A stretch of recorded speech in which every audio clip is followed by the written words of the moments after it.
Trump's deal with Iran, it might be shattered into pieces by the end of today. And that's if it's not already been shattered. Because you even have Trump himself saying that the ceasefire deal is over. Oil prices, they're already spiking again. And ultimately, the only successful deal this man has reached with Iran, it might have been the one that lets it choose which of its citizens are okay to be deported from the US after seeking asylum for fear of being imprisoned, tortured, or executed back home. But starting with the war, let's do a little recap. Because last month, you had the US and Iran signing this 14-point MOU that was supposed to end the war, reopen the Strait of Hormuz, and kick off a 60-day negotiating period to reach a final deal addressing various other issues. You know, the small stuff like the fate of Iran's nuclear program, little things. The talks to reach this final deal had been due to start after a days-long funeral now underway for Iran's former supreme leader, who was assassinated by the US and Israel on the first day of the war. And while in the meantime, both sides they were trading fire and accusing each other of violations, neither side abandoned the ceasefire entirely. You even saw a decent uptick in traffic through the strait, although of course there have still been far fewer ships passing through than before the war. And that waterway has also continued to be a major source of tension between the two sides. And that's partly because the MOU only says that Iran won't charge ships to transit the strait for 60 days, and it also says Iran will have a role in future administration and maritime services in the waterway. And so with the middle of the strait considered just too dangerous to travel because of the risk of mines that were laid by Iran's military, Iran's been demanding that ships pass through on its side. But at the same time, you've had the US Navy helping guide ships through the side closer to Oman, and Iran's accused the US of violating the MOU by trying to open new sea lanes without its permission. And actually connected to that, you have a trio of oil and gas tankers attacked in the strait yesterday. And while Iran, they never claimed responsibility, it's widely believed to have been behind the attacks. So you had the US appearing to respond first by revoking a sanctions waiver that allowed Iran to sell oil for 60 days. And then you had the military launching what it described as a new round of offensive strikes against over 80 targets at Iran, reportedly including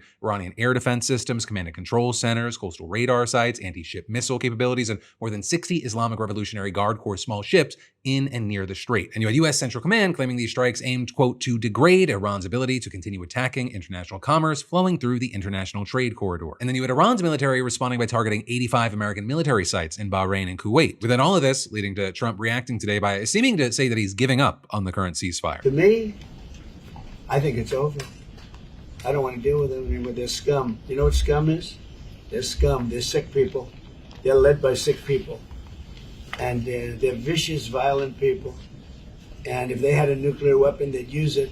As far as I'm concerned, it's over. And while you had Trump saying that he'd allow his negotiating team to continue talking with Iran, he also said that it's, quote, just a waste of time dealing with them. And then he also suggested that he might reinstate his naval blockade near the Strait of Hormuz and said that he was probably, quote, going to hit them hard tonight. He even suggested that he's once again considering taking Karg Island, right, the hub of Iran's oil industry, which could require putting boots on the ground, as well as similarly rehashing his threats to attack Iran's infrastructure and desalination plants, which again, experts have previously said could be a war crime. And all of that is, on the other side, you have the Iranian government questioning whether the ceasefire is really working. Or you had Iran's foreign ministry saying in a statement today that the US had made, quote, important and essential parts of the MOU signed last month ineffective. In the statement pointing to the latest US attacks on Iran, as well as Israeli strikes on Lebanon, along with the reinstatement of sanctions and the, quote, violation of Iranian arrangements in the Strait of Hormuz. And so then, as far as reactions, you saw oil prices going to its highest level in weeks. Or you had Brent crude, the international benchmark, rising 6% to more than $78 a barrel. You've also got the national price of a gallon of gas in the US hitting $3.80 a gallon, though there I'll say, one, that's nowhere near the highs that we saw Trump get things to earlier this year. But two, it's still more than 27% higher than it was before Trump's war. And three, if the war is back on or whatever the hell happens from here, it could go back to the highs, if not go past those. So Trump, he appears really not to be worried by all this. Or at least he's coming off like more baffled by the fact that his deal-making experience in the business world, it hasn't translated to international relations success. I made a lot of money. I had a lot of great success. Tremendous success. Everything I did, I was successful. And I deal with these guys and I say, this is from a different school. They're liars. They're cheats. They're sick people. They've hurt their people. They killed 54,000 people as of now that were protesting.